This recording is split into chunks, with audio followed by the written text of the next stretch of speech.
Super Kings CSK বনাম royal Challengers Bengaluru RCB.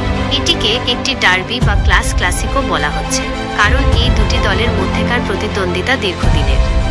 এই ম্যাচের বিশেষ আকর্ষণীয় দিক হল প্রাক্তন দুই অধিনায়ক মহেন্দ্র সিং ধোনি সিএসকে এবং বিরাট কোহলি আরসিবি। যদিও বর্তমানে তারা আর নিজ নিজ দলের অধিনায়ক নন, তবুও দলের গুরুত্বপূর্ণ নেতা। চেন্নাই সুপার কিংস গত মরশুমে ঋতুরাজ গায়কোয়াড়কে অধিনায়ক করেছে এবং ধোনি মেন্টরের ভূমিকা পালন করছেন।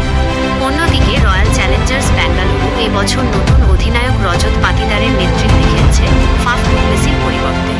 টিম ম্যানেজমেন্ট জানিয়েছে যে কোহলির সম্মতিতে এই সিদ্ধান্ত নেওয়া হয়েছে।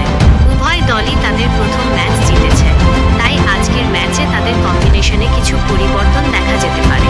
আরসিবি তাদের দলে অভিজ্ঞ পেসার ভুবনেশ্বর কুমারকে নিয়েছে, যিনি ফিটনেসের কারণে প্রথম ম্যাচে খেলতে পারেননি। চেন্নাইয়ের মাঠে তার অভিষেক হতে পারে। এছাড়া স্পিন সহায়ক উইকেটের কথা ভেবে মোহিত রাঠিকেও খেলানো হতে পারে। অন্যদিকে চেন্নাই সুপার কিংসের পেসার মাতিসা পাথিরানা প্রথম ম্যাচে খেলেননি, তবে এই ম্যাচে তার ফেরার সম্ভাবনা রয়েছে। চিপকের স্পিন উইকেটে তার ভালো রেকর্ড আছে, তবে তাকে খেলাতে হলে স্যাম কারান বা নাথান এলিশকে বাইরে রাখতে হতে পারে।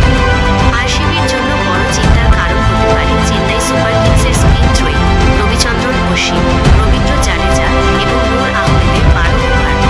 এছাড়াও রাজীব রবীন্দ্র স্পিন বোলিং করতে পারেন। দুই দলের সম্ভাব্য একাদশ নিচে দেওয়া হল।